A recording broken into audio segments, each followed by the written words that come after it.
আজি আমাৰ চৰকাৰৰ ফালৰ পৰা এটা নিৰ্দেশ দিয়া হৈছিল যে আপুনি সমষ্টিটোত 21 চনৰ পৰা 26 চনলৈকে উন্নয়নমূলক কামবিলাক কৰাৰ ক্ষেত্ৰত কি ব্যৱস্থা হাতত ল'লে তাৰ এখন প্ৰতিবেদন আকাৰত আপুনি উলিয়াব লাগে।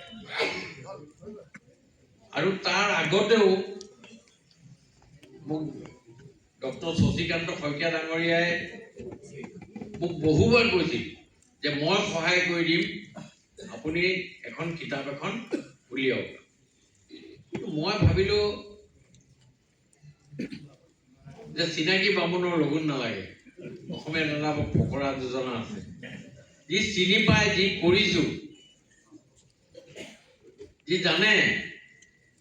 এই ডিব্ৰুগড়ৰ প্ৰত্যেক চপৰা ইটাতে, প্ৰত্যেকটো ৰাস্তাতে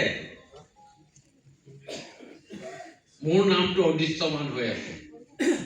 আৰু সেইকাৰণে মই ভাবিলো যে মই কোনো ধৰণৰ এনেকুৱা মোৰ নামটো জিলিকি থাকক বুলি মই কিবা কৰিম বুলি মই নাভাবি মই শইকীয়া ডাঙৰীয়াৰ লগত ডাইৰেক্টলি মই নালাগে বুলি নকলো।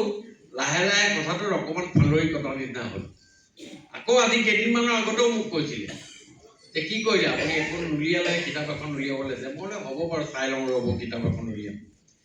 কিন্তু এইটো চৰকাৰৰ ফালৰ পৰা যেতিয়া তাগিদা আহিলে, তাগিদা অহাৰ কাৰণে অতি ততাতৈয়াৰী কৰি এই কিতাপৰ কিছু অংশ আজি ৭৯ পৃষ্ঠাৰ ফটো সন্নিৱিষ্ট এখন পুস্তিকা আজি আপোনালোকৰ মাজত, ৰাইজৰ মাজলৈ, ডিব্ৰুগড়ৰ প্ৰৌঢ়া ব্যক্তিসকলৰ মাজলৈ আজি আগবঢ়াই দিয়াৰ ব্যৱস্থা কৰিছোঁ।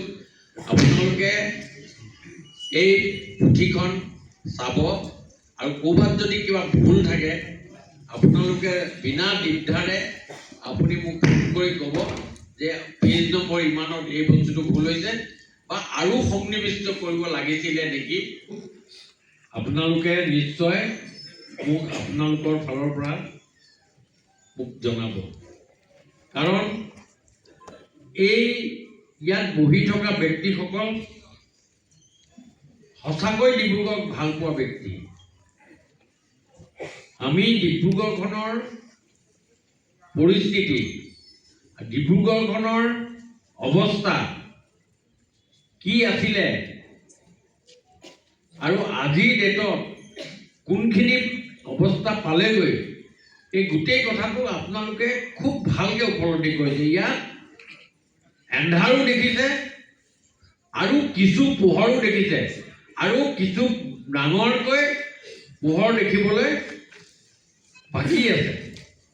আমি উন্নয়নৰ গতিটো আমি আগবঢ়াই নিছোঁ, আৰু বহুত উন্নয়ন কৰিবলৈ বাকী আছে, আৰু বহুত পৰিকল্পনা আমাৰ হাতত আছে। আৰু এই পৰিকল্পনা আগত ৰাখিবৰ কাৰণে একমাত্ৰ আপোনালোকৰ সহযোগিতা হ'বই লাগিব। গত দিনবিলাকত আপোনালোকে যি ধৰণে মোক সহায় সহযোগিতা কৰিলে বা এই চৰকাৰখনৰ সহায় সহযোগিতা কৰিলে, আজি তাৰ কাৰণে হয়তো আজি ডিব্ৰুগড়ৰ এই পজিশ্যনত আহি পেলাই আমি থিয় হৈ আছোঁ।